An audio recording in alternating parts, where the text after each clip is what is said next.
Have you ever seen Tarzan before, dude? When he goes to the city and doesn't figure shit out. Yeah, well, that's Tarzan. It's fucking stupid. That's not like real life. Like, All right, let's start this shit because I don't want to fucking be up all goddamn night. Sorry, that was super oh, is aggressive. it past your bedtime, dude? It's getting close No, to it's it. already past my bedtime right now. Definitely So, getting close to it. All right. So let's get uh, that going. Lucas, it's your turn for the intro. All right. So I did sack the intro up. last week. No, you didn't. yeah, no, yeah, he By the did. way, your He beard totally looks did. nice, bro. I feel like I didn't notice it until now. Maybe I'm like a different angle. Thank you. Oh, thanks, Good, dude. thick. You like it? You know, It's a little wiry, but or like a little puby, but mine's disgusting. Not mine. your chin looks like a fucking shaved ball sack. You know what it looks like? Like an amputee's fucking nub. Like that's what it looks like. Those are hairy. No, that's the thing. Neither's Exactly, yours, bro. No, but I've got this stubble. Look at that. Yeah, it's like the wrist hair that used to be there. It's starting to grow off now and shit, bro. Oh man. It's all good. All right. Well, Joey's turn. Okay. Oh, this is for the first book. Gotcha. Joey brings out his fucking Bible. Joey doesn't even have the cover on it like an asshole. It He's just like, gets let me get the fucked- hardcover and It take just this gets stuff off. I put it right back on after I'm done reading the book. It gets fucked up, bro. Why am I gonna do that? Oh, dude, I used to do the same thing, except I put them all in a drawer, and then like eventually like shit got laid on top of them. I went to pull them out. All They're got all like crinkled. ripped to shreds, destroyed. Yeah, Yeah. no. So Yo, I- Joey, that it's spot right literally- there with those books stacked up, like That that what? white, that spot that you're touching with the book stacked up, you should start putting the book that we read previously there, or just put Oh, yeah. the cover. You can put the cover standing there. Whatever. It's too much of a thing. get a piece of tape. Come on, don't be lazy. We're not doing this. Oh, look at Right. that, beautiful. Nice. That's gonna fall off Yeah. mid-episode. All right, Put mine Joey, like a parrot. set us away. Oh. Ha! All right, welcome back to the second book of Books, Beers, and Banter. Category beer. God damn it, Joey. S. Books. The beers. S. No, beer. Yeah, you said. You beer. said beers. Oh my God, what's the fucking difference, bro? Are you? If they're trying to find us online. Well, Yeah, they're googling us. All right, regardless. if they're not here already, if they're listening to it, they're already here. To be fair, but Yeah, thank you very much. not a good reason, Lucas. It's really just because you have to say it fucking right, and we just have to Okay. get in the habit of saying it right. Welcome back to another episode of Made You Think. My name's Nat Eliason.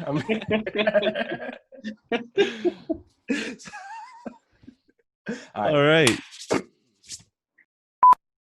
Hey guys, welcome back to another episode of Books, Beer, and Banter. You got the crew here. I was going to introduce us, but by now you know who we are, so we'll just keep that going. We are on to the new book, Guns, Germs, and Steel, which everybody has. I swear this is what it is. We read the first section today. It's pretty much broken down like Sapiens, 4 sections, super backloaded, so it gets strenuous on us. But it was definitely beginning parts were really similar to Sapiens. Maybe it was a refresher. It'd been good if we didn't just read that book like a week ago. Yeah. Yeah, I feel like it really would have got us up to speed if we read it 6 months ago. Something like interesting, like worth noting, is that like the first chapter technically is like the prologue. Like the first, like it says like the prologue. It's like setting up the book. Kind of is that Sapiens was a brief history of humankind that goes from the beginning of humankind to where we are now, and kind of just has a very broad overview, where I think like this first part that we read is very similar, because the whole goal of the first essentially chapter or part of this book, he says, is to give you that brief overview to speed you up until 13,000 years ago. But the main question that this book is trying to answer is what he calls Yali's question, which is someone who he met in Papua New Guinea, who said, essentially, when people would come over with supplies and goods and things like that, they would call it cargo. And Yali's question, it was, why are the Europeans always bring so much? Why is it that you white people developed so much cargo and brought it to New Guinea, but we black people have little cargo of our own? Yeah, so that's like the whole question is like, why did the development and advancement in human civilization happen so much in Europe compared to other nations. And, like this whole first part kind of just sets it up where, like you say, you start talking about the conquistadors in South America, the Spanish going to South America, and they're like, well, why did the Spanish invade South America, and why didn't South America invade the Spanish? And like, that's like, it's kind of just setting the whole tone for the book, which is like, why, and it's really good because, Yuval brings up those points about like racism and culturalism and things like that, and makes you question like the stupid, simplistic way of saying it is like, oh, the Europeans are smarter, which like is obviously not true. Like, there's no reason why Europeans should be fundamentally smarter. So his point here is that he's trying to get like at the main factors as to like why civilizations advanced and what happened and what were the factors that led some to advance further than others.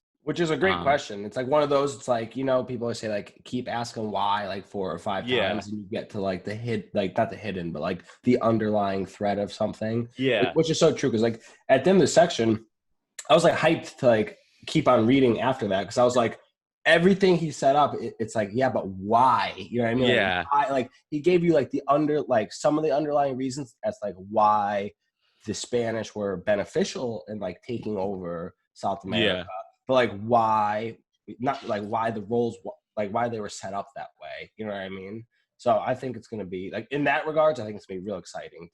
Not just as simple as like why, not like how or why did the Spanish take over like South America. It was like going all the way to that point of like, why was it that way and not a different, why did history develop this way and not another way? Absolutely. It gives a lot of good like counterpoints. It makes you think about different things, like going to the whole why thing, but how the advanced like European culture and us even, we are more likely to advance, or we are a more advanced culture, but we are more likely to have genetic disadvantages.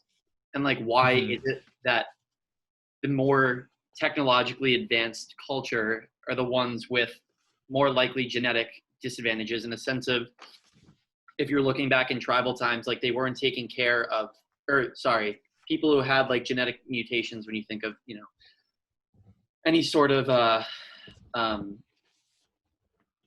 what's the word I'm looking for? Not like retardation, but like birth defects or anything. Any sort of like negative why mutation, any negative mutation, I think is what you're saying. Why did he say we were more prone to be like that?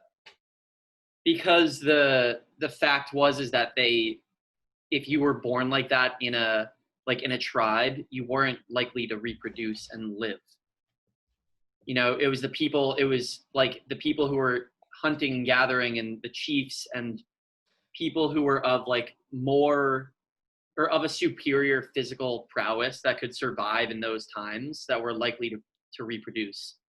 Yeah, so basically like the survival of the fittest were surviving before the agricultural revolution and whatnot, and then it was really anyone. It was very different traits that were being selected for in like the natural selection process. He said, like in mental ability, New Guineans are probably genetically superior to Westerners, and they're surely superior in escaping the devastating developmental disadvantages under which most children in industrialized societies grow up. I feel like this is going back to that conversation we had in Sapiens, which you should definitely listen to it if you haven't already. But when we were talking about the cavemen being more, remember the dexterity argument? Yeah. You know what I mean? He says it. That's the exact fucking same argument he's making. It was like cavemen are, I don't want to ever imply that like New Guineans are cavemen, but like I think in the regards of the argument, you know what I mean? Like I think are the same thing. I have it. I literally have it at Shane here, and it says, quote, Stone Age peoples are on average probably more intelligent, not less intelligent than industrialized people. Yeah. And so that's where like the whole on average thing. I mean, are we going by median or are we going by mean here? Like what are we doing? Are we statistics or are we Aboriginal Australians and New Guineans routinely master industrial technologies when given opportunities to do so? No, of course, like everybody. Well, no. All right. So what he's saying is that when you're given he's saying that they're not dumb. He's just saying that they're not dumb. No, like if you give them than us. No. I know, but when he says that, he's saying that if you drop a computer in the middle of a village somewhere where they're like tribal, they will figure out how to use it. You know what I mean? Like they're not. Yes, Have you ever seen Tarzan before, dude? When he goes to the city and doesn't figure shit out. Yeah, well, that's Tarzan. It's fucking stupid. That's not like real life. Like, what do you mean? maybe that's the clip we should use to start off the episode. That's Tarzan. It's fucking stupid. All right. No, I think that he makes a good point though. That like that leads into the question. Like, okay, if New Guineans aren't any less intelligent, and if anything, maybe they're more intelligent, they're at least equal. Like the whole idea that there's any like separation of IQ or intelligence, because he's talking about IQ tests and how like IQ is this like test that we created in the Western world that's supposed to say if you're intelligent or not, which it's based on like logic, and you can educate yourself to get better at it. It's kind of like a bunch of bullshit, but like people say like, oh, they're dumber because they have, you know, worse IQ scores. And it's like, yeah, well, we built the IQ test around our schooling system, like on the way that we develop people. But if you put them in, like, they can build a house. Can you build a house with your bare hands? Can you chop down trees and build a shelter on your own, or would you die the second you were left in a jungle for a week? Like, you know, there's like, dude, I almost want to go on like Naked and Afraid just to like test Just my to survival capabilities. I'd be dead in 21 days is a long time, but like, dude, I feel like Joey, just go out into the forest. I could make it at least 5 days. That's what I know because I fasted for 5 days. And if I don't ever even get a lick of food, I'm fine. You'll be all right. Yeah. You know what I also realized about myself while reading this book is that I'm a very like prideful in a bad way type of person. You know what I mean? Like as soon as this dude was talking shit, I get offended so easy. He's like, yeah, New Guineans are smarter than you. I'm like, I don't even want to read this fucking book anymore. Fuck this guy. He's obviously Yo, Joey's like, I think he might be biased towards New Guineans. It's like, of course. Like I literally wrote that in my notes. I was like, this dude's biased. He's like, he spent 30 years with them. He's got a clear bias to them. But yeah. So well, I think I'm trying to work on that. Any listeners, if you're like, Joe's a prideful asshole, I know. Okay. Yeah. I know. I think he's making the point, especially so, just like making it, like saying that to say like, look, if these people are as smart as us, then like, why did we end up becoming the ones that were the imperialists? Yeah. You know, essentially, like, why were we the ones to conquer the world, essentially, or like the Europeans, I'd say. Yeah, absolutely. And like, then, why weren't we the slaves and like the slave trade? Yeah. You know what I mean? And I know you've all talked about it like very briefly. It's like, oh, like African Americans were, you know, more well suited for like the diseases that we were having. What I said? Yeah, African Americans. Oh yeah, Africans. Sorry, but you know, like even that's not touching on that thread. It's like, but why were we the ones to do it? Yeah, why did we get there? Why was there technological advances? Yeah, and also if anything, when there's civilization for, you know, tens of thousands, like for way longer in places like Africa, why was it that like the Europeans and you know, other societies, and he even talks about the development of technologies, like why did some societies develop writing and others didn't? And like it goes back to, you know, I don't know, it covers a lot of interesting topics. Like he brings up writing, and he brings up like agriculture is a big part of it. Like a huge thing that he talks about is the development of agriculture, and like some of those Pacific islands that some of them developed like very complex agricultural systems, and those were the ones who ended up conquering the, you know, the hunter and gatherers. Because like if like, how are you going to compete? Like you know, they're breeding and they're feeding a bunch of people, and like you're just going around scavenging for food. Like they come up to you, like, what do you? Yeah, how are you going to defend yourself? Like, yeah, I feel like the biggest thing with that, and like, is that it's like when you're hunting and gathering, it's like you're feeding one plus maybe a couple more. Mm-hmm. You know what I mean? It's like, if you're hunting like a fucking woolly mammoth, you know what I mean? Like meat only stays fresh for so long anyways, you know? Yeah. But it's like when you're, you know, farming and producing that, you have the ability, like he said, to feed the non-producers, you know what I mean? So it's like they had the ability to feed the, what do you call them, like the hereditary fucking whatever. It's like the people that are craftsmen, you know, that aren't directly contributing to the food supply, but they're contributing these other ways that, you know, if you're in a hunter-gatherer tribe, they're going to be like, what the fuck's the matter with you? Like, don't worry about crafting a goddamn spear or like what making a spear, but like don't worry about that. Make shit. your own Like, spear. You don't have to make everybody else's spear. Yeah, exactly. You know what I mean? Like take care of you and your family. Like we're Specialization. good. Yeah, there's Hey, no. that's exactly Yeah. what it is. That's exactly what it is. Yeah, they brought that up too. Like this, like they had in one of the Pacific Islands, they had like a small community of craftsmen, like of people who were blacksmiths or people. Also, just to give like a better understanding of what we're talking about, is he used an example of what differences in physical location, and the examples were like, I have them written out. It was like geology. Wow, this chapter was so short. Yeah, mad short. It was climate, geology, marine life, area, and isolation were the different factors of why differences existed in Polynesian islands. And it was just to give an example of how these Polynesian islands that were all colonized, or humankind had been on these islands for 3,000 years and all came from the same place. They were of the same people originally. How it changed over the course of 500 to 1,500 years, as a bigger example of why did different continents advance at different rates. I think as a specific example of like, hey, we have this group of islands where it's all the same people, except they have slight differences in these factors that you mentioned. And like some of them, they evolved as a civilization very differently. And some were but it was became also conquerors, and some became the conquered. Well, and it was saying that, this was already at a point where humans were out of hunting and gathering, but some had gone to an island. It was like the Chathams, and due to the scarcity of food and the inability to farm, these people just reverted back to hunting and gathering because it was the easiest way and the most likely way to survive, because they couldn't farm.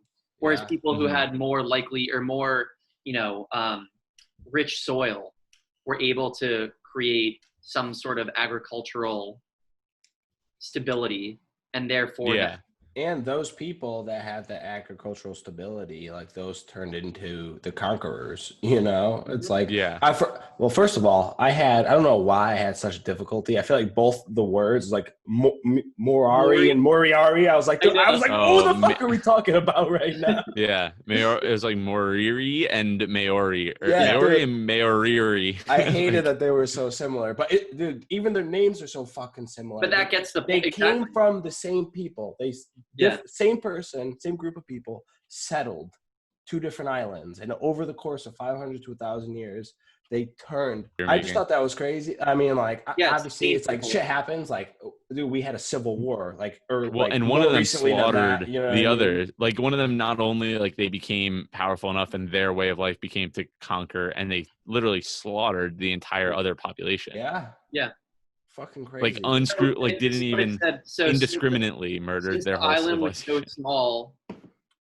They had to learn how to get along with each other. They did so by renouncing war and reduce the potential conflicts by overpopulation by castrating male infants. So they had a smaller population. Yeah, that's crazy. They had a smaller population, and they had renounced war. So they had no. And half their dudes had no balls, literally. Yeah. Like, the fuck? You got the most pussified fucking nation out there, dude. There you go. You're all hungry and ballless. Like, how are you going to survive a fucking invasion? A war, yeah. Are you kidding me? They kind of get to themselves on that. Hungry and ballless is the Maoris. That's fucking great. No, but wait. Yes, you can. Keep going, because I want to change the topic. I want to bring up something that we've already passed by, but if you have something to say, keep it going. I agree. I want to go back to the other chapter too. Well, there was something that was like, this was definitely obviously covered in Sapiens, and we talked about this too, but I just noticed how he said, there's two hypotheses around why, what happened to animals in like Australia and things like that. And one of them is that like we went in there and we just fucking killed them all. And the other is that like there's probably other factors. And in Sapiens, he didn't really even give any, like, he didn't even give like a tip of the hat to the climate theory that was like maybe it wasn't us that killed all of them. Like he was just like, it's so obvious. But in here he talks about how defenders of the overkill hypothesis reply, you would hardly expect to find kill sites if the extermination was completed very quickly and long ago, such as within a few millennia, some 40,000 years ago. Like, if that was the case, you would expect if like we kill them off so fast and to wipe out their whole population, you would expect to find like essentially sites where there's just a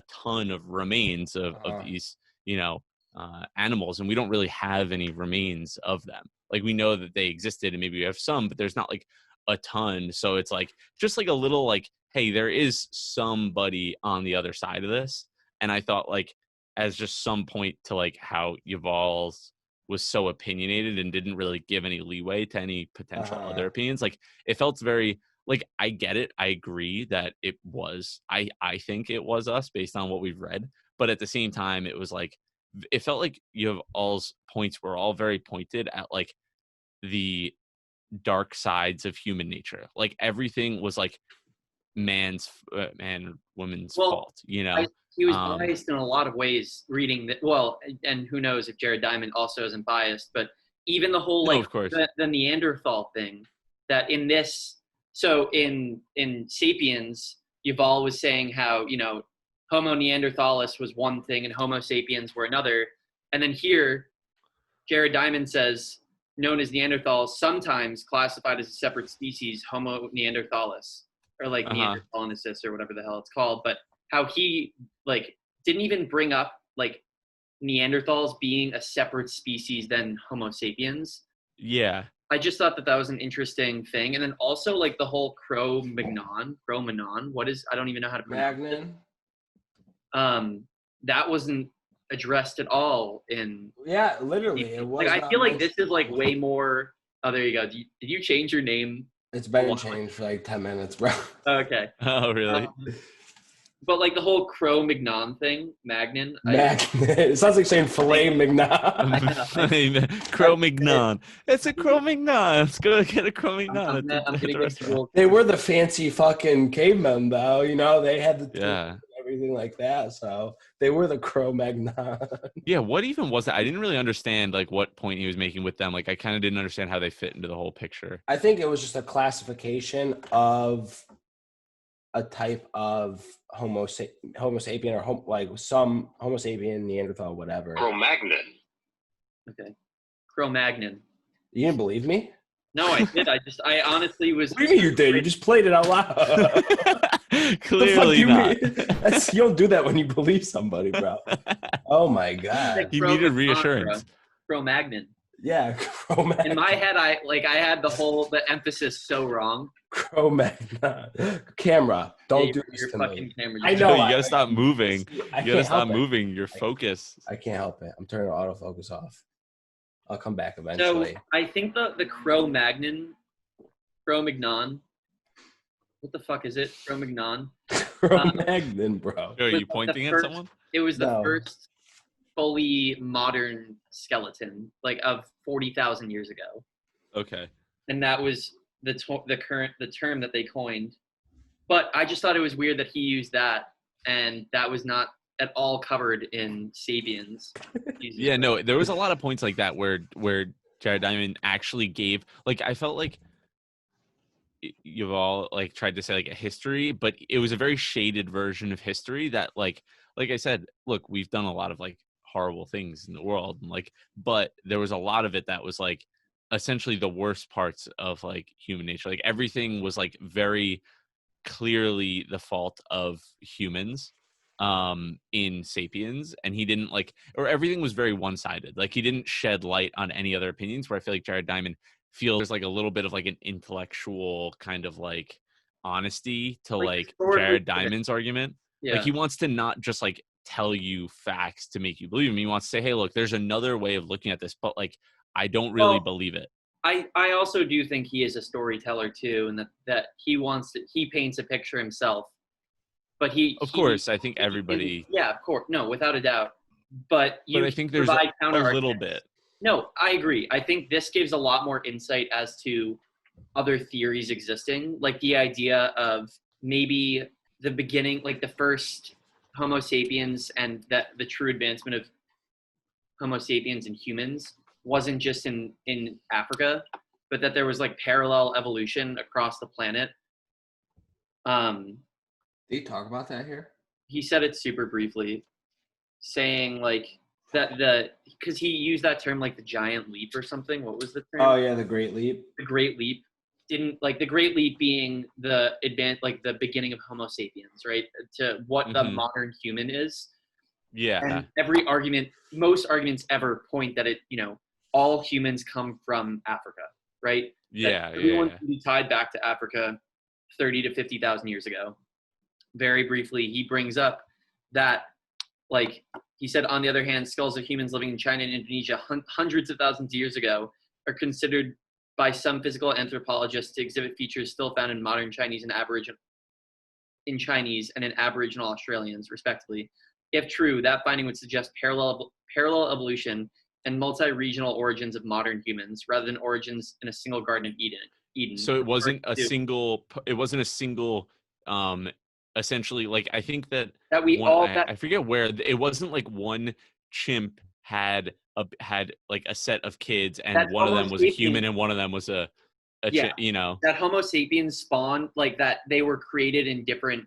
It's not chimp even. It's like Homo erectus. That Homo erectus spread to a different part of the world, and then Homo erectus, evolved accordingly. Well, it was like a mutation. The mutation that changed us into Homo sapiens. That mutation occurred could have occurred in multiple places. The general argument, and like people who would say it's like almost an objective truth, is that that all happened in Africa. But he even brings up the point that no, maybe it could have happened parallel across like in different regions of the world.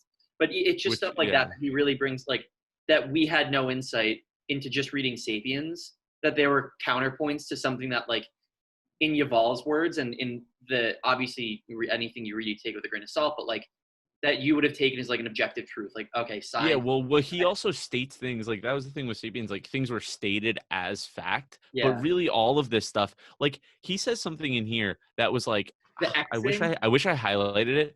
No, there was about the people arguing like, about it to the archiologists, fucking terms and everything. I was waiting to say that, dude. Yeah. No. Well, you could bring that up though. I'll keep this point. Well, it was just like it's not anything too crazy, but I was just saying how I like Mark Down said the bias between archaeologists is real. Because like there could be like a 10 to 20,000 year discrepancy between like what I think it was like the time period this happened and what you thought. And it's like, was it somebody like, what do you use? Like the charcoal example. He's like, you got a 15,000-year-old lump of charcoal lying next to some stone tool actually made then? Or was it just like a rock that like happened to fall off a cliff and like chip and look like a fucking tool?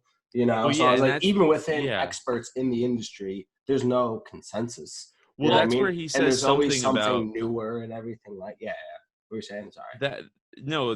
That's where he says something like, I think where he said, like, he's talking about like the creation. I think this is like Lucas back, like kind of on your point about like not exactly knowing. Like he mentioned something kind of like offhanded that was like, but this also like this period that we like think it's between is a period of 1 million years. Like just a casual, like we don't know. It's somewhere between like 6 and 7 million years. And it's like, so all of this stuff is like, that's a big difference. Like that's 1 million years. You know what I mean? Like I think I forget where it was, but it was kind of, so here it is. Human history as something separate from the history of animals began there about 7 million years ago. Estimates range from 5 to 9 million years ago. And that's not the only example, but that's like one example of like, they range from 5 to 9 million years. Like that's literally from 5 to 9 is almost double. Like that's literally almost double the amount. So like, it's just kind of crazy to think that all of this stuff is theory. All of it is like, well, it's not objectively true, any of it, because it's all theory based on like, some of it maybe, but even like what you're talking about in the dating, like they're not even sure about the dating. Like, did you accidentally pick up a clump of coal next to the thing that you were dating that like gave it that specific date that could be 100,000 years of a difference? Like all of this stuff. So when you like, I like how he's like giving some insight into the counterpoints, because those are things that might be worth It's a bias. reading more Yeah, about. of course. Like it's I something mean, like I don't know. There could be more You have interesting any- things in the counterpoints. Anyway, that's still within the point though that yeah, Joey, like the whole thing of people arguing and like you have an archaeologist going to a site and it's not like there isn't an objective truth to an archaeologist's decision as to I uncovered this thing, this is the story it tells. Like they can kind of make their own story based on how yeah. they see it. Yeah. And it's exactly the point of like, yeah, the stone fell down the volcano.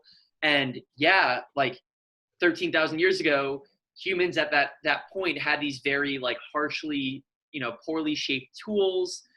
But the reality of it is realistically It's like a chipped rock. yeah, because Yeah. and like that, and that's the argument of someone saying that people came to North and South America 3,000 years before they passed the Siberian Strait or whatever it is. Yeah.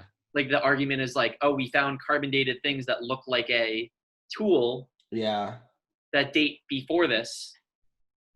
Well, they also said Well- he also said that right now they haven't found anything to tell them that it wasn't earlier than that. So basically, like what they're saying is that, and he brought this up. I think we There's a mentioned really before good that like point, dude. there's always someone that like Yeah. anytime to try and say this is the oldest of something, like this is the oldest found thing, that someone else like a month later is like, we found the oldest thing, and it's just every single month it's older and older and older. It's funny and, like, the one-up game of archaeologists. You know? I do that. Fucking crazy. I wrote archaeologists one up each other. That's exactly Yeah. what I wrote. Because the thing is like every year, like someone's gonna say, I found the earliest X. But it's Yeah. kind of crazy. Like no one will ever know what the earliest X, like whatever it is truly, because no matter what, someone might have found it, but people are gonna spend the rest of their Or could career. have sunken into the Earth's fucking mantle and Oh, like yeah. it's Never to be done found. You know what I mean? Could be a It's like, sinkhole. we're talking millions of years ago. On that Like, it point very well too, could have how been. they were saying how sea levels dropped so drastically during the Ice Age, Crazy. that Asia's mainland coast was 700 miles further. Oh, and that Bali and the Indonesian islands were we're just- connected by land. Yeah. How wild is that? Like, That's it crazy. all because of ice formation. but It lowered the sea level because it sucked up and like what? Imagine all of the human history and like remains that exist in under 700 miles of ocean. Yeah. I mean, that's So truly much. a statement that goes into like every point that he brings, that this is all theory, because in reality, to truly uncover this shit, it's You can't. it's You need- unfathomable. Like you need how to talk to the person. Yeah, exactly. Well, it's also Yeah, like, like could you do- imagine we had no, even with digital records, but like imagine us three, our fucking skeletons were found next to each other. You can only, without knowing us and talking to you can only know like So much. what our Yeah. yeah, exactly. And the rest is speculation. You know what I mean? To a certain point. Like obviously you'd have all of our text messages and shit like that, but like a million years ago you didn't have that. And even today though, even with that, you couldn't definitively be like this was the situation then. Because they're dead and they've been dead. Also, you think about the whole landmass thing and the Ice Age, etc. It's kind of like we can't conduct archaeological excavations underwater, or maybe we can, but we're not. I don't think we're doing that at a large scale. Like, what about the straits between the Indonesian islands? Like, are people going and digging down there to try and see what they uncover? Like, is that even possible? And like, well, also, how much? What's the not what's the point, but like I feel like it's like I'm curious on the funding of archaeology. You know what I mean? Like, what return on investment do you get for dumping millions? If it's not like a nonprofit or like government fucking subsidized or whatever, like what would the reasoning be for like people to pour money in? Like we learned from safety. I think that's it. Like I think lot it's of just. fucking I think it's reasoning. all I private. think you have people who have a lot of money. But for what though? No, but I'm saying you have people who, let's say a self-earned billionaire who's interested in developing the history of, Incan history, Mesoamerican history, and they'll fund archaeological digs. Like, they'll be like, every year I'm going to put $5 million to actually have a better understanding. You have people, I think the idea is it's not necessarily governmentally funded. Some of it might be, But I think the bigger idea is you just have humans who have But it's philanthropic. Yeah, it's mostly philanthropic. I'm also curious, though, that since the nature of archaeology could be super subjective. Yeah, if it's biased. Like these people Well, are the trying to like incentives. Yeah. rewrite history. Like, you know what I mean? Like if I had a shitload of money, Well, they're trying to get the next grant. Dude, the next Like if you think about it, the archaeologist who's doing the dig is trying to get the next grant for the next dig. yeah, kind of so thing, you know, I would skew it in whoever the fuck's favor, anyways. You know what I mean? Well, yeah, I mean, you want to be the oldest so you can get a grant to do the next dig, so you can find the new oldest thing. You know, No, that makes a lot of sense. But I don't know. I was just literally that thought just came to me about like the funding of archaeology and like how like the state of that. I agree. It's a crazy. Like, where the fuck does that money come from? yeah. Imagine relying on only philanthropic fucking donor. I mean, I guess that's Twitch though. Honestly, you know, you don't get paid to be on fucking Twitch, so it's like you really are, and like it's a pretty sustainable thing as of now. So it's like I guess it's worth it. Well, there was two things. Really, one point that got brought up where he was talking about like the extinctions of animals, and he says that those extinctions eliminated all the large wild animals. So this is talking about Australia and New Zealand. So the extinctions eliminated all the large wild animals that might otherwise have been candidates for domestication and left native Australians and New Guineans with not a single native domestic animal. And when I thought of that, I was like, damn, imagine just like fucking up and not like having the ability to domesticate animals. Like imagine how much of a hindrance that puts on you in terms of your ability to develop as a civilization. He talks about like that's the whole next part is about literally it's about the rise and spread of food production, which part of it is the domestication of animals. But like it's so like just one of those factors, like, hey, you don't have any domestic animals, like sucks to suck. Those guys over there are gonna eat fucking way better than you are. Yeah, you're gonna plow a fucking 50-mile. But even like going to Pizarro and going to talking about the Incas and the Aztecs, that the horses were like one of the largest reasons. Yeah. But imagine that when they went to Australia and New Zealand, they had this megafauna, and like we don't know how easily domesticated these, 1-ton like marsupials were. Imagine if they were super domesticated and you could fucking ride them into war. Oh, like, that's what they talk about in the 1500s or like before that. Yeah. That would cause like actual world global. Well, and they talk about like Native Americans, and they talk about Native Americans, and I think he mentions like bears. He's like, why weren't they riding around on like some big bears or something like that? Because like you think about it, like wolves, like dogs come from wolves essentially, and like wolves are not exactly the easiest fucking animal to domesticate. They want to just rip your fucking head off, but like somehow over time, have you domesticated an animal before? How do you know that they're not the easiest to domesticate? I mean, dude, well, it's look at a wolf. You want to become friends with a wolf? Go give it a pet on its fucking head. I'd rather be friends with a wolf. You look at a wild dog. You look at a wild dog who's like fucking grilling its teeth at you, and you want to go pet it and make it your friend. What do you? No. Same thing. Yeah, no shit. The argument that I'm making is that wolves are arguably just as difficult to domesticate as something like a bear. Okay, I see what you're saying. It also who knows? Maybe wolves are. I don't know why you're arguing with me like this is some fucking controversial point. It's just a simple idea. How do you know camels or llamas are harder to domesticate than wolves? No, but he's talking about on like not perceived, but like the ferocious. I'm talking about a vicious animal that could rip your head off. Like a fucking cow isn't the hardest thing to domesticate. I guess if they were. What about an elephant, bro? I feel like they're more deadly than a wolf. He said. Yeah, well, nobody really has domesticated elephants to be like. Actually, I mean, I guess maybe. But that was one of his points. Like, why weren't Africans riding around on fucking elephants into war? No, I love the why. If we had horses, that's what I'm saying. That's what I love about this shit. He brought up the argument saying, like, at least one of the hypotheses is that a lot of the megafauna in Africa and Eurasia survived into modern times because they had co-evolved with humans for hundreds of thousands of years. Yeah. Versus when people first made landfall in Australia 40,000 years ago. These first of all, both sides of it, these humans were like, what the fuck is this thing? And then the megafauna of Australia had no chance to evolve in time with those humans. And therefore mass Yeah. Yeah. Whereas, like, I don't know if this is true or not, but like the saber-toothed tiger has been around for fucking tens of thousands of years, and then its lineage definitely links back to like the modern day tiger. Yeah. But Wait, so I feel like there's two other things that I want to bring up. But so I thought it was really interesting that the one point he brought up of if you brought a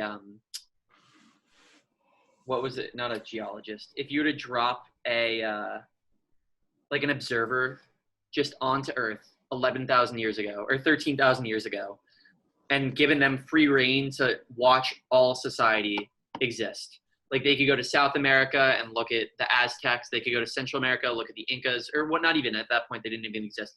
They could just look at hunter-gatherers around the globe and understand like those different advantages that they had, whether it was like geological, isolation, climate, whatever they are, and choose at that time of those 5 continents which would have the biggest advantage in humanity going forward. Yeah. You look at Africa, and these humans had hundreds of thousands of years to evolve and then become what they are today.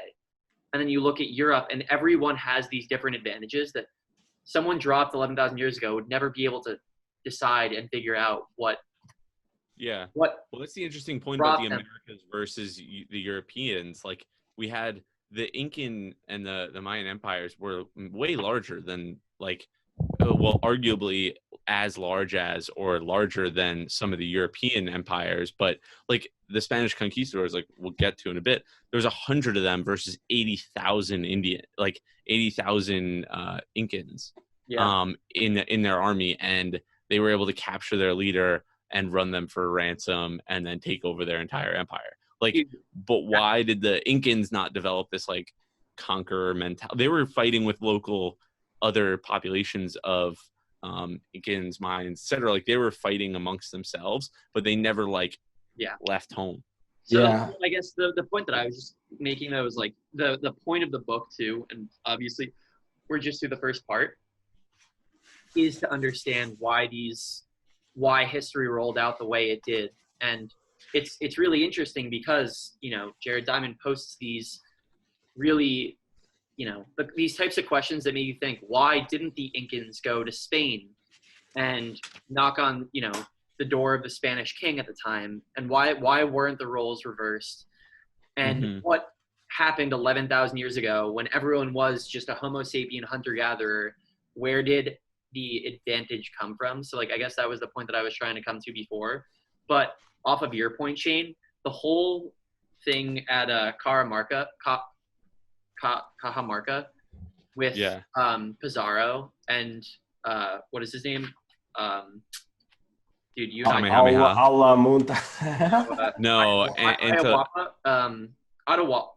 fuck, dude. Atahualpa. The whole you guys sound fluent with that shit, dude. What the hell? We took our Mesoamerican art history. art history.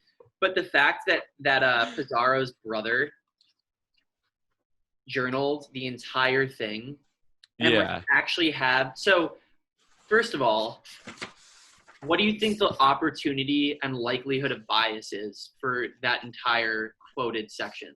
Oh, for him extremely to be high. 7,000 and there were 80,000 of them, and the fact that the way that we know history is based off of this historical, truth of a first-person encounter of someone who did this. And he was writing to the king.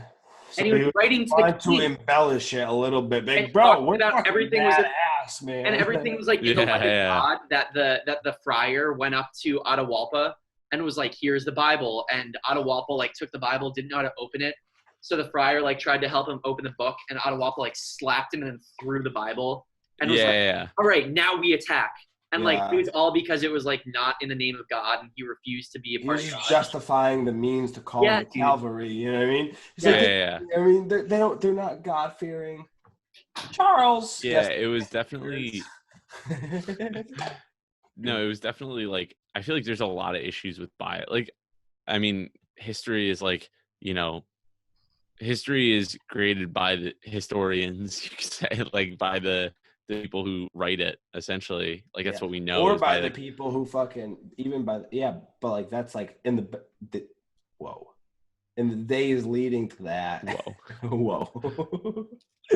It's like always told by the conqueror, never not usually the conquered. You know what I mean? Like, I don't know if that's what you meant by historians, but it's like for the most part, you hear about, you know, the winning side telling their side of the story, because the losing side usually doesn't have a say in the matter. Yeah, they don't have a side left, like they were talking about. You know, so it's always going to be. And I feel like, dude, even like looking back at it, like I'm sure like in high school, like social sciences and shit like that, like our history classes, like super biased towards America. You know what I mean? Like I don't remember once learning about the Vietnam War and like why it was a bad decision, if you think it was a bad decision. You know what I mean? Like they omit all the shit that's like, oh, like just forget about that. But I'm curious in like, I don't know, like Russian or like German history books, like when they talk about like, you know, the Nazis or the communists, like what is their take on that? You well, Germany, actually, I know this for a fact, their history on Nazism is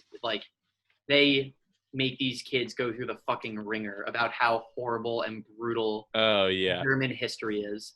I'm not sure about Russian history, but like they are more like in your fucking face, like we did this horrible thing. Yeah, but it's crazy. Own up to it. Yeah, but it's crazy. I agree though. Like we in you know, elementary, middle, high school, whatever, like we don't learn about like My Lai and like the horrible things that the U.S. Army did in Vietnam. Yeah. I don't know what My Lai is. Oh, it's like a crazy My Lai massacre is like U.S. like a division went into My Lai and just mowed down and killed like hundreds of Vietnamese and raped and tortured many women and children. Jesus Christ. Yeah, super fucked up, crazy thing. But going back to like your whole like history is written by historians, it's also crazy how like, you know, Atahualpa, like that's a pretty like, you know, if you know, like if you study Mesoamerican history or anything like that, or the Incas, you know the name Atahualpa because like that is the person who went up against Pizarro, but you might not know that like, and he addresses it here, that there was like the Incas were divided because of civil war, and Atahualpa was only in position because like this guy Nunan like Chiyanchi or whatever was taken out of power, and like that guy was truly like the rightful heir, I guess, and like had the power of the Incas, like an undivided Inca. Yeah. And then Atahualpa was the one who like gets the fame of being like the Inca leader, and it's just interesting. Yeah. That ends up happening. That history is written by, you know, by like almost by the winning side. That, you know, there's exactly what it is. Also, he kind of got like the shameful side of it from like at least what I read. I don't have like the background knowledge that you have, but if he's known for being fucking duped by like 100 Spanish dudes, you know what I mean? Like I wouldn't want that title. Like, I'd rather be the you know, I don't want to be that fucking guy. Are you kidding me? And it's kind of crazy now. You think of history before 20 years ago, before 10 years ago, that every person on the planet now has a video recorder in their pocket.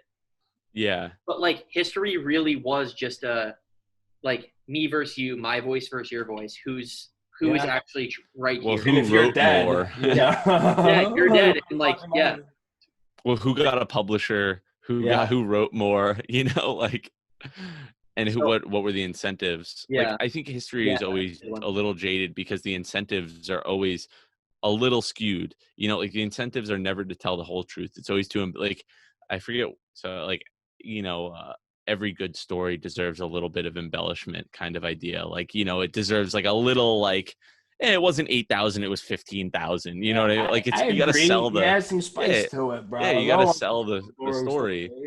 So like, I think that there's definitely a lot of that. I noticed. I think that's a huge thing that I noticed, like reading all of this, is that there's so many different opinions on like what happened. And this was when like we were taking our Mesoamerican art class, that like I couldn't get over it because I was just so frustrated about how everything was like oh yeah, well, someone said that like this person drew this painting on a cave in this place and then had a toy that looked like this, and so this person, when they did that, meant that that meant that, and this meant that, and so this whole like it's like the like Charlie from Always Sunny, like right on the board where he has like the pins all Who over is the place. Pepe fucking whatever is the I can't Yeah. remember But it's like Yeah, it's and Pepe a list Sylvia. of- Who's it's a Pepe list Sylvia? of babies, and each one gets less Yeah. and less and less and less likely. And it's like, Oh yeah. this is history. Like that is Yeah, that this is is what and we they're like call- no, and Yeah. and in our art class it was like, what is the meaning of this? And I was like, well, if you really want to get at it, I'm not wrong in saying nobody has any fucking clue. Like we have, what's the best guess is what you should be Dude, yeah, saying. Like she'd make us look at like a stela, and it would have like a picture of like a stick figure man, and it would be like, what is the history of this? And like in theory, it should have been like, Selfie. no, the question should have been like, what is the perceived history of this? Yeah. Again, Yeah. it's getting at like, how do you actually look and address what we know versus what we think we know? And I think Yeah. that's like, I guess that's at least so far, like Jared Diamond does a very good job of like addressing perceived history. These are things that we think we know. We're not totally sure, but Mhm. Yeah, and he says this is like what I think most likely happened. You know, like with the extermination of the megafauna and shit like that. He's like, yeah, he's like, obviously the argument is for climate could have been a very good reasoning, but the fact that they survived 30 plus different ice ages and Yeah. all happened to die when Homo sapiens. Humans I don't know, dude. He's like, it's a good. it's a very it's a Kinda it makes could be a sense, coincidence. It you could be a know? coincidence, like it could Yeah, have been a coincidence, but it's like most likely not. Yeah, absolutely. There's one thing that I want to bring up that I didn't want to forget because it just popped into my head where he talks about like how wars have just like historically been unfair. Like he talks about those extinctions. No, that's not the section that I wanted to bring up. it's definitely. Well, I have one here where he says Pizarro's seizing Atahualpa were essentially the same ones that determined the outcome of many similar collisions between colonizers and native people elsewhere in the modern world. That wasn't a good description of it. There was another quote, but basically saying how wars are usually fought of, numerous people with advanced weaponry against small amounts of people with not much is essentially the idea of like, there's not even that. His argument was that it could be small groups of people with advanced weaponry versus numerous people without that advanced weaponry. Yeah. But there's always some advantage. But there's so yeah. But yeah. No, I'll let you go. I was just gonna say, like you could destroy 8,000 people with 200 with like a chain what is it called? Chainmail chest plate and like a helmet and a sword. And then like that one dude with a gun on a boat. I forget the exact example, but like the canoe. Tribe. Yeah, he was on a canoe with a gun. And like it was a single dude, and the native tribes were like stacking dead bodies. Something Savage. That they could Charlie Savage. Yeah. Yeah. Charlie Savage. What a name, bro. Sounds like a porn star name. Yeah. But like just. Oh yeah, he says pitting numerous well-equipped people against few ill-equipped opponents. Okay, maybe I was thinking. Okay.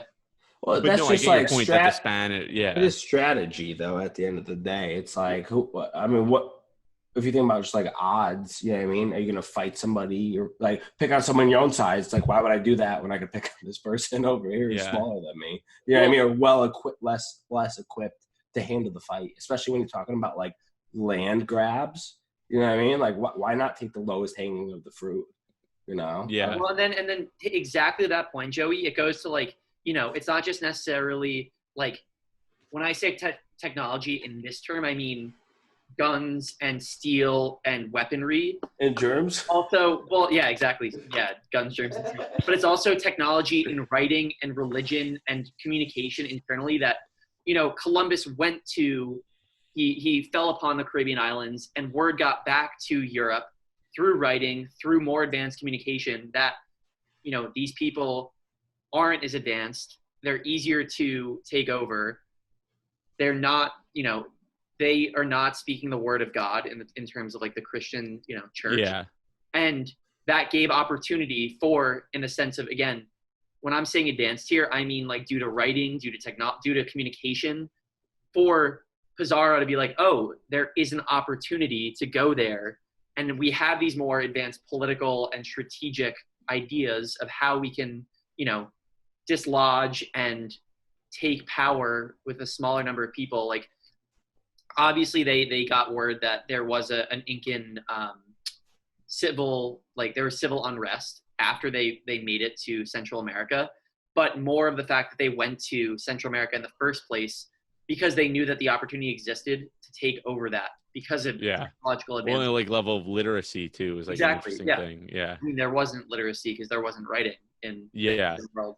Yeah, and the lapse of information where like you were saying, Lucas, they, Perillo or whatever, they knew about this unrest and that the Incas didn't know that the Spanish were like invading the Aztecs like a couple hundred miles north of them, like, or they would know not to be so naive and trusting and like, oh, these people aren't gonna, fuck me over, which is interesting. Though, like, how some cultures are just like, I don't want to call it naive because like, if there wasn't evil in the world, it wouldn't be naive. It would just be normal. You know what I mean? But it's just like, there's like, oh, these people aren't going to fuck me over. You know what I mean? Yeah. Like, or maybe they just like, they didn't think about it because like, it probably wasn't a reality to them.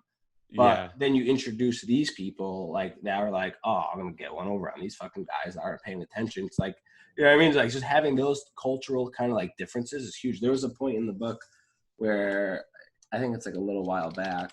He goes, some ran away from us, these we killed, and the others we killed. But what of that? It was in accordance with our customs. Oh, yeah. Yeah. Like, isn't it crazy how, like, they weren't doing anything wrong because it was, like, to their customs. And to us, they're doing something wrong. Like, can't just in our customs. That's our customs. You know what I mean? It's like, who's to say who's right? You're just, like, having these, what the fuck were they called? Imagined orders.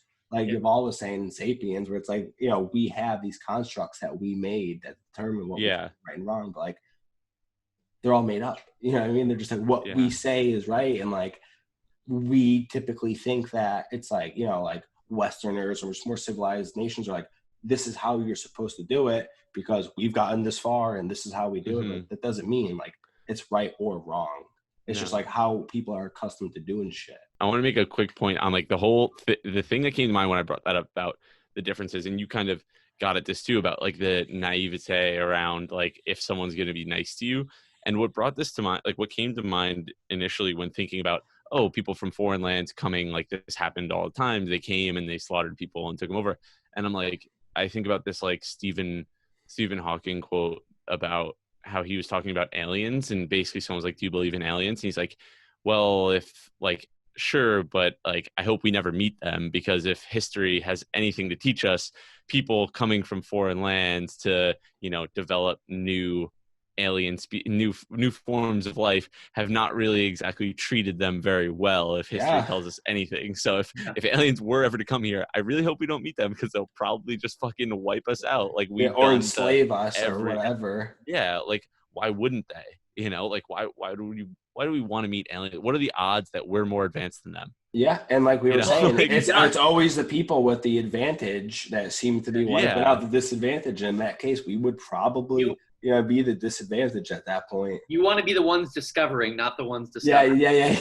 100%. Yeah. Wait, but Joey, going back to like the whole imagined order thing, I feel like that was the whole thing of Sapiens, was talking about the imagined order of what humanity is, and a lot more into thought and religion and writing and, what happened inside the minds of humans and what caused the development of that. And it's so funny, this book, in the sense of, you can tell it's so much more just factually, historically driven onto like X equals Y, Y equals Z. Like this happened here, and this is why it happened. But like he talks about how, and it's so brief, it happens so fucking quick. Like Spain went to Central America because of writing and because of advanced technologies. And then you have in Sapiens 3 chapters on writing. Yeah. And then you have like 7 chapters on religion. And here, super quickly, he's like, since the Inca bureaucracy was so strongly identified with a godlike absolute monarch, it disintegrated after Atahualpa's death. Like, and he brings up these little things so, the Incas looked at religion this way, and they had a godlike monarch who was a living figure. And then the Spanish had God in the sense of Christianity. And like, those are the differences. And it's so much more like surface level. Yeah, absolutely. What it is. And well, it's almost like Sapiens is like culture culture is the driving force of human history. And in here, he's talking that guns, germs, and steel are the driving force of human history. I think it's really good the order that we went in, though, is like the point that I was trying to get at, that this is much more like not what's going on inside the head of humans, but what is happening because of, like, it doesn't even just like what happens. No, it's just like what the land, why. like what do they have available? Like not like what's in their head. Yeah. And not why, like, this is how people are thinking that this is what happens. It's just like, why does this happen? So I guess the last thing that I just wanted to bring up, and it just like, it goes to the title, Guns, Germs, and Steel. But it was just him saying, throughout the Americas, diseases introduced by the Europeans spread from tribe to tribe far in advance of the Europeans themselves, killing an estimated 95% of pre-Columbian Native American population. Like, 95%. And then he said, the most populous and highly organized native societies of North America, the Mississippian chiefdoms, disappeared in that way between 1942 and the late 1600s, even before the Europeans themselves made their first settlement on the Mississippi River.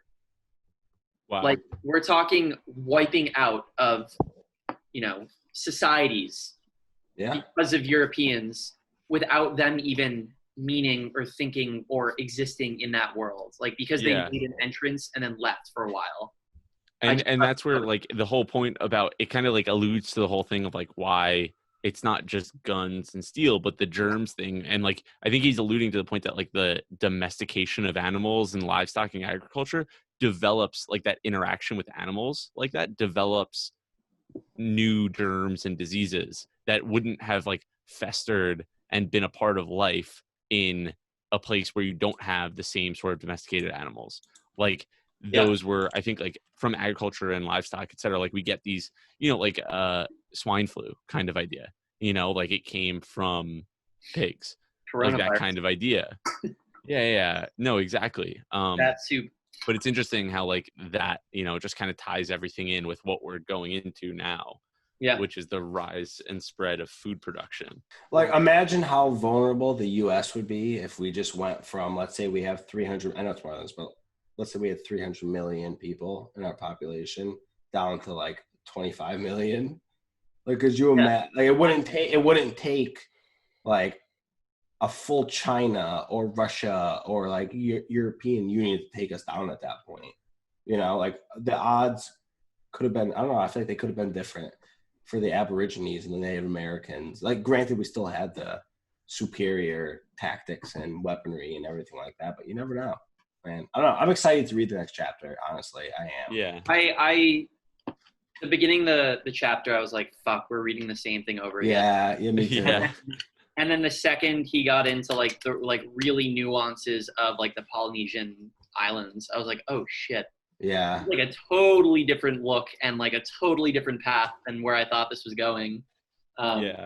And I think it goes back to Joey. Like this, we had these conversations before we even started recording and putting anything on YouTube. But like going into like really educating ourselves on why the world is what it is today. And I feel like that this book is really going to get into that. Like absolutely. What made, I guess in general, like certain groups of people stronger than others and allowed for, just, I guess, total domination, but also like from a larger like economic standpoint, like why is the U.S. an economic powerhouse that it is today? Mm-hmm. And why is the world what it is today? Because these are things, I wish I was more educated on, but I feel like this is a perfect fucking book, an example as to really getting us there. Yeah, exactly. What I just noticed is that this is Atahualpa on the cover. Is it? Dude, okay. Yeah. You know what I had this crazy thought of? How biased the thought, like the imagery of what Atahualpa, like what would a picture, how do we have a depiction of Atahualpa and of like Montezuma and all these people, even though like the only people surviving that saw him are the people that took them down. Wait, I'm surprised that neither of you brought this up, but someone's fucking name was Kamehameha. I literally was gonna bring that up. Dude. I like had that, and I was gonna say it at the end, and I was like, How did whatever. that I have it not- underlined. Fucking dude's name was Kamehameha. Well, You know, dude, and there's a good chance I missed it because honestly, sometimes when I'm reading these foreign names, I'm like, oh, that's a name. I just can't. I'm not gonna worry about pronouncing He was it. a Hawaiian. He was a Hawaiian like imperial ruler. well, he was the one who Kamehameha. created the Hawaiian Empire. Yeah. He united the Hawaiian Islands. Yeah, Kamehameha thereupon prepared invasions of the last independent Hawaiian island, Kauai, whose chief finally reached and negotiated a settlement with him, completing the archipelago's unification. Did you guys Yeah. ever see 300 before? Yeah. When reading the part about Apulawanda or whatever, when they were talking about carrying him and shit like that, I was like, dude, that's Xerxes right there, like on the throne. Thank you for saying that because, there was this. So when he was talking about that, can you think about the fucking rocking of the world that it would be? So obviously, like, think of everyone that would be at, Atahualpa's introduction to this fucking godlike power, that they didn't know. And they said that every person that came with them was either like a major chief or everyone in attendance on Atahualpa were great lords, and all of them got slaughtered. Yeah. Like, we're talking about any single person in power in the Incan Empire was at this event and then just got fucking mowed down. Yeah. That's like if we had all of our governors, our mayors, our senate, our president, council, everything. Not even that. Like fucking Bill Gates, Elon Musk, like every Yeah. billionaire. Like, you think of anyone who has like true like buying power into what our world is today, just fucking mowed down in a moment. It'd be a shit show. Yeah, I thought that to me, I was like, that's no fucking wonder. Like, Yeah, right. who's left to make a decision? Everyone's like, they killed everyone. The janitor. Yeah. You have fucking, exactly. All right, Janet's no idea folks. what we're talking about. Yeah. Cool. Reach the end. That's it.